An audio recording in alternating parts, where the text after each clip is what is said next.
कानपुर के जाजमऊ थाना क्षेत्र स्थित दरगाह शरीफ इलाके से छेड़खानी का गंभीर मामला सामने आया है।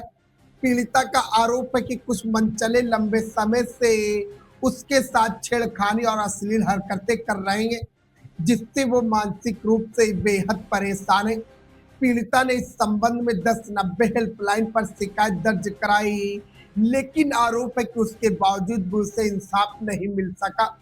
इसके बाद उसने जाजमऊ थाने में लिखित शिकायत देकर कार्रवाई की मांग की।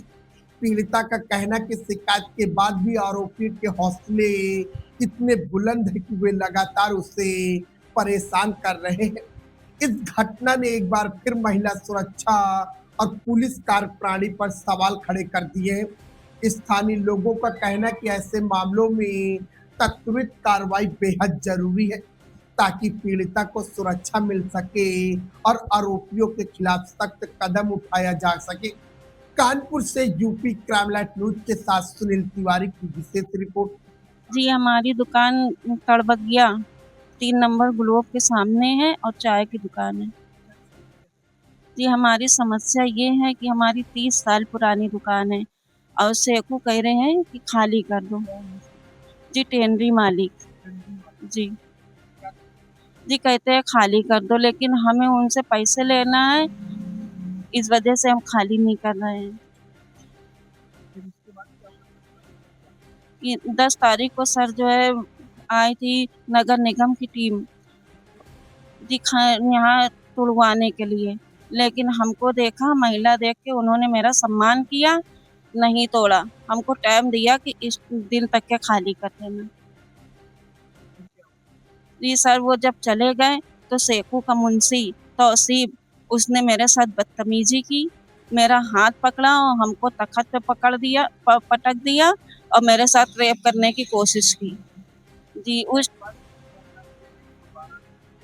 जी 112 हमने नंबर डायल किया था, सर लोग आए थे, हमने कंप्लेन भी दर्ज कराई थी, लेकिन अभी तक के कोई मेरी कार्रवाई नहीं शुरू की गई। जी, हमने दिया था। जी, जाजमऊ थाने में। जी। जी, हमने 10 तारीख चौथा महीना। जी, पुलिस ने कोई कार्रवाई नहीं करी और उल्टा परवीन सर आके हमसे कह रहे हैं कि 10-20 हज़ार लेके सुलह कर लो। जी, चौकी इंचार्ज हैं। जी।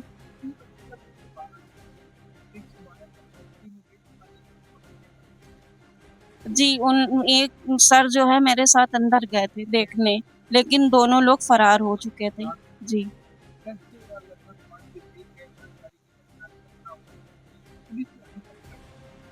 सर कोई कार्रवाई नहीं की है और उल्टा आके हमें से कहते हैं 10-20 हज़ार लेके और सुलह कर लो। जी सर, दुकान है। दुकान मेरी 30 साल पुरानी है। हमारे 60-70 हज़ार रुपए उनको ऊपर है। हम ये कह रहे हैं हमें पैसे मिल जाए और हम चले जाएँगे। जी, जो हमारा बाकी है पैसा, वो हम जोड़ के बता दे रहे, वो हमको दे दे, हम चले जाएँगे।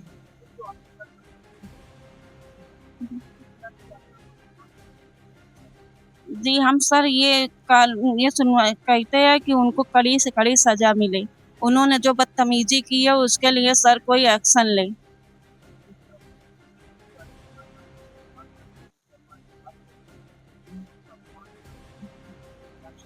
जी सर। सर वो जो है अमीर लोग और हम गरीब हैं, इस वजह से हमारी सुनवाई नहीं हो रही है। मैं तिवारीपुर ताड़बगिया का हूँ, हरी बिल्डिंग के आगे रहता हूँ भाई। मेरा नाम है असलम खान। मैं यहाँ आया था चाय लेने के लिए लेबरों की।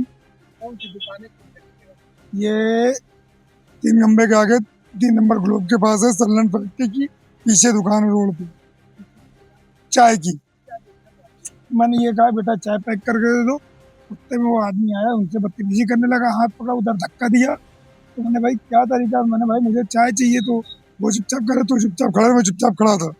उसके बाद मैं कुछ बोले नहीं। जब वो उधर फुर्सत हुई लड़ाई झगड़े, तो मैंने मुझे चाय तो लेबरों चाय लेके जाना था, चाय लिया, चुपचाप फैक्ट्री चला गया। भाई मैं बीच में क्यों बोलूँ, पीछे का लेता मैं। इसके बाद मेरी कोई बात नहीं, मैं फैक्ट्री जाने के बाद मुझसे कोई मसला ही नहीं हुआ भाई। हाँ, उसने हाथ पकड़ा, धक्का दिया, उसके बाद मैंने कुछ बोला ही नहीं भाई। नहीं भाई, मैं उसको जानता भी नहीं हूँ, मैं उसको देखा भी नहीं। मैं 4 साल खुद बाहर पहली बार आया हूँ। कितने दिन, मुझे 10 दिन हुआ आके यहाँ। इससे पहले मैं मुंबई में रह रहा था भाई। पुलिस जब आई थी यहाँ पर, हमसे नाम पता पूछी, तुमने देखा? मैंने जी भाई देखा। कहीं क्या नाम है? मेरा नाम है असलम खान। कहीं बाप का नाम अख्तर खान। मोबाइल नंबर होता, मैंने मोबाइल नंबर दिया 8787222800। मुझे धमकी देंगे तो भाई मैं सीधा कहा चलो चौकी। मैं तो डायरेक्ट कहा जो देखा वो देखा। कोई डर है क्या? कह रही तुम्हें बुलाना पड़ेगा, तुम्हें गवाही देना पड़ेगा। हमने जहाँ कहोगे सर आ जाऊँ, कोई चोरी है क्या? जो आंखों देखा वो चीज जवाब दिया मैंने उनको। मैं डरूं क्यों भाई? जब चोरी करूं तो डरूंगा ना। जब मैं गलत नहीं तो क्यों डरूंगा उससे, पुलिस से? जब पुलिस डरवाएगी तुम क्यों डरे भाई? जो चीज देखा वो चीज गवाही दूंगा मैं भाई। तो भाई उसी, तो भाई इस जगह में नाइंसाफी हो रही है। ये तो गलत बात है ना। किस तरीके से महल बदमाशी कर रहे हैं वो लोग। जो है फैक्ट्री मालिक आगे बात करे, बात करने का तरीका होना चाहिए। वो तो बदतमीजी कर रहे खुले हम। अब मोहल्ले कोई आदमी बोलने लगता याद नहीं, डर के मारे कि वो पैसे वाला है। हम क्यों डरे पैसे वाले को भाई? सीधी सीधी बात।